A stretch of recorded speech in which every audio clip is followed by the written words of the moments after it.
ഒരിടവേളയ്ക്ക് ശേഷം സംസ്ഥാനത്ത് കുട്ടികളെ തട്ടിക്കൊണ്ടുപോകുന്ന സംഘത്തെക്കുറിച്ച് പരാതികൾ സജീവമാകുന്നു.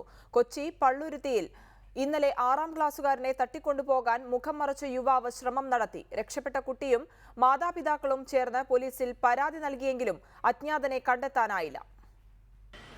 പള്ളുരുത്തി STPU സ്കൂളിലെ 5ാം ക്ലാസ് വിദ്യാർത്ഥിയാണ് മുഖം മറച്ചെത്തിയ യുവാവ് തട്ടിക്കൊണ്ടുപോകാൻ ശ്രമിച്ചത്.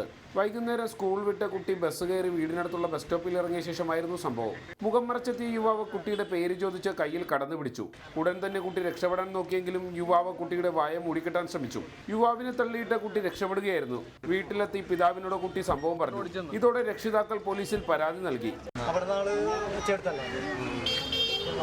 ആൾക്കാർ കൂടുന്നുണ്ട്. പക്ഷെ അത് കൊച്ചിനറിയാൻ കൊച്ചപ്പം തന്നെ ആൾ കൂടുന്നുണ്ട്. കൊച്ചി വീട്ടിൽ തൂവാല കൊണ്ട് മുഖം മറച്ച യുവാവ് രക്ഷപ്പെടാൻ ശ്രമിക്കുന്നത് കുട്ടിയുടെ അയൽവാസിയെ സ്ത്രീയും കണ്ടിരുന്നു. ഇവരും പോലീസിൽ മൊഴി നൽകിയിട്ടുണ്ട്. കഴിഞ്ഞ ദിവസം പള്ളുരുത്തിയിൽ നിന്നും കുട്ടികളെ പിടികൂടുന്ന സംഘത്തിലെ 2 പേരെ പോലീസ് അറസ്റ്റ് ചെയ്തിരുന്നു. സഹിൻ ആന്റണി, റിപ്പോർട്ടർ, കൊച്ചി.